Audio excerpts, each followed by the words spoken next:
Valideynlər işdə olarkən uşaqlar burada öz dünyalarını qururlar. Burada hətta məktəb yaşlı uşaqlar da yerləşdirilə bilər.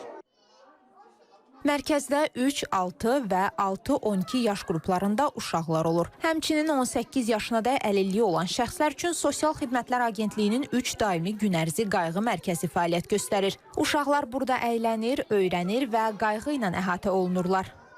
Görəkdə çadana var, doğru bəcəklər. Burada nədən xoşun gəlir sənin? Oyunlardan.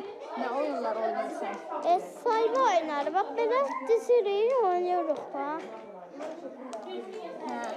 Dostlarım var bəs burada? Qarata Yorğan, Zülfikar. Burada 14 gün gəlirəm. Bura xoşum gəldi, ona görə gəlirəm. Yemək yeyirik, bizə dərs öyrədirlər. Axşam saat neçəyə kimi burada olursan? 8-ə.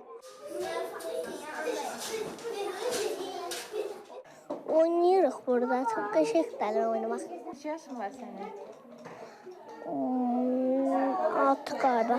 Yeməklər xoşuna gəlir burada? Nə bişirirlər sizin üçün? Makaron üstündə ət. Gün ərzi mərkəzləri həm azyaşlı övladı olan valideynin iş həyatını davam etdirməsinə dəstək olur, həm də uşağın tək qalmadan təhlükəsiz və faydalı mühitdə böyüməsinə şərait yaradır.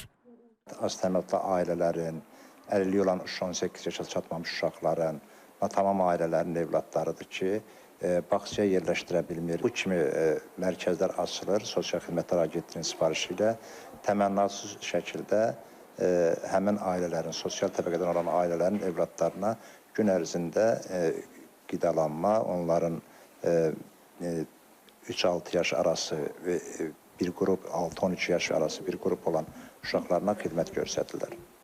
Qeyd edək ki, Sosial Xidmətlər Agentliyinin sifarişi ilə icra olunan layihələr əsasında ölkəmizin bölgələrində 30 gün ərzi qayğı mərkəzi yaradılıb. Ümumilikdə 900 uşağın bu mərkəzlərin xidmətləri ilə əhatə olunması, müxtəlif dərnəklər vasitəsilə onlarda özünü xidmət qabiliyyətlərinin artırılması və təxəyyüllərinin inkişaf etdirilməsi üçün də işlər aparılması nəzərdə tutulub.